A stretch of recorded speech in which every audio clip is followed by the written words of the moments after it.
بسم اللہ الرحمن الرحیم الحمد للہ رب العالمین والصلاة والسلام علی اشرف الانبیاء والمرسلین سیدنا ونبینا ابوالقاسم محمد اللہم صلی علی محمد وآل محمد انما یرید اللہ لیذہب عنکم الرجس اہل البیت ویطہرکم تطہیرا اللہم صلی علی محمد وآل محمد.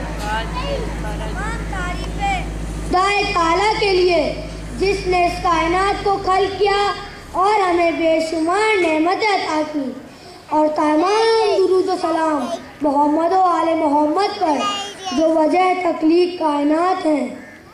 عزاداروں، کل محرم کی 7 تاریخ ہے، جب سے اہل بیت کے خاندان پر پانی کو بند کر دیا گیا تھا اور امام کے خاندان پر مصیبت کے پہاڑ توڑے گئے تھے.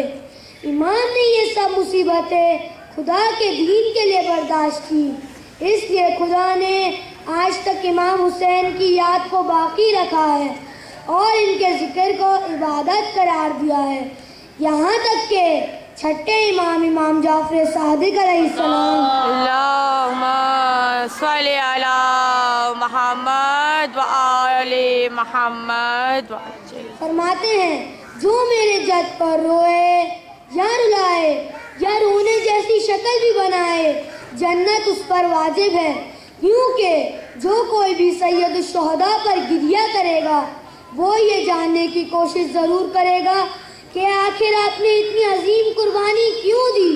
اور میرا آج کا موضوع مقصد امام حسین علیہ السلام ہے.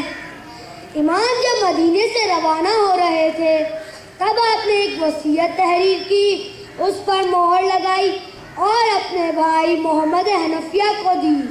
اپنے اس وصیت نامے میں آپ نے توحید، نبوت، امامت اور قیامت کے بارے میں اپنا عقیدہ بیان کرنے کے بعد اپنے اس سفر کے مقاصد بیان کیے ہیں.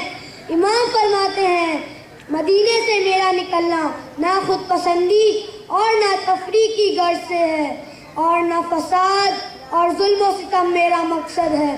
میں تو صرف اس لیے نکلا ہوں تاکہ اپنی نانا کی امت کی اصلاح کر سکوں، اور میں چاہتا ہوں کہ امر بالمعروف اور نہی عن المنکر کو انجام دوں. یوں اس انجام دہی میں اپنے نانا اور والد گرامی کی سیرت کی پیروی کروں. امام اپنا مقصد واضح کر رہے ہیں اور وہ ہے امر بالمعروف اور نہی عن المنکر، کیونکہ یہ ایک ایسا فریضہ ہے جس سے معاشرے میں برائیاں ختم ہوتی ہیں اور یہ ہر ایک کی ذمہ داری ہے. جیسے کہ قرآن میں حضرت شعیب کی قوم کا تذکرہ ہے کہ خدا نے ان پر عذاب نازل کرنے کے لیے فرشتوں کو بھیجا، تو فرشتوں نے سوال کیا کہ پروردگار، یہاں تو 60,000 نیکوکار ہیں اور 40,000 بدکار، تو سب پر عذاب نازل کیوں کر رہا ہے؟ تو خدا نے جواب دیا کہ ان نیکوکاروں کے سامنے گناہ ہوتا رہا لیکن انہوں نے اسے روکا نہیں. امام مظلوم نے بھی قیام کسی فرد کے لیے نہیں کیا بلکہ اس فکر کے خلاف کیا جو یزید مسلمانوں میں پیدا کر رہا تھا. اس لیے امام نے کہا کہ مجھ جیسا یزید جیسے کی بیعت نہیں کر سکتا. اور یہ امام کی قربانی کا اثر ہے کہ آج تک دین اسلام باقی ہے، اور اس دین کو بچانے کے لیے امام نے سب کچھ قربان کر دیا. اپنے بھائی، بھتیجے، بیٹے سب. جب کوئی نہ رہا آخری رخصت کو خیمے میں آئے، سلام کیا، اے ام لیلا، اے ام رباب، اے زینب ام کلثوم، حسین کا آخری سلام ہو. جناب فضہ سے حضرت فاطمہ کا تیار کردہ لباس منگوایا، جناب زینب کے سپرد قافلے کو کیا. باہر آنا چاہتے تھے کہ ہر بار کبھی بہن کبھی بیٹی دامن تھام لیتی. راوی کہتا کہ امام کی رخصت قیامت کی رخصت ہے. 7 بار کہنے کا پردہ اٹھا, 7 بار گرا. باہر آئے, چاہتے ہیں کہ ذوالجناح پر سوار ہوں. کبھی بائیں دیکھا کبھی دائیں, کوئی نہ تھا جو حسین کو سوار کرواتا. آواز دی, اے میرے شیروں, تمہیں کیا ہوا ہے؟ میں تمہیں صدا دیتا ہوں لیکن تم جواب نہیں دیتے. اٹھو, مجھے سوار کراؤ. یہ سننا تھا کہ جناب زینب خیمے سے باہر آئیں, غربت کے عالم میں اپنے بھائی کو سوار کرایا. امام میدان کی طرف گئے. بھوک و پیاس کے باوجود شاندار جنگ کی. ہر طرف سے امام پر تیروں کی بارش ہوئی. کہیں سے پتھر آئے, کہیں سے نیزے پھینکے گئے.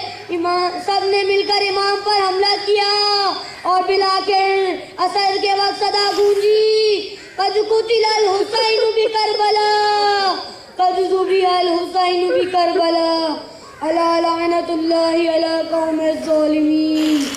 پروردگار, ہماری اس قلیل سی عبادت کو اپنی بارگاہ میں قبول فرما اور امام زمانہ کے ظہور میں تاجیل فرما اور ان کے انصار میں ہمیں شامل فرما. الہی آمین.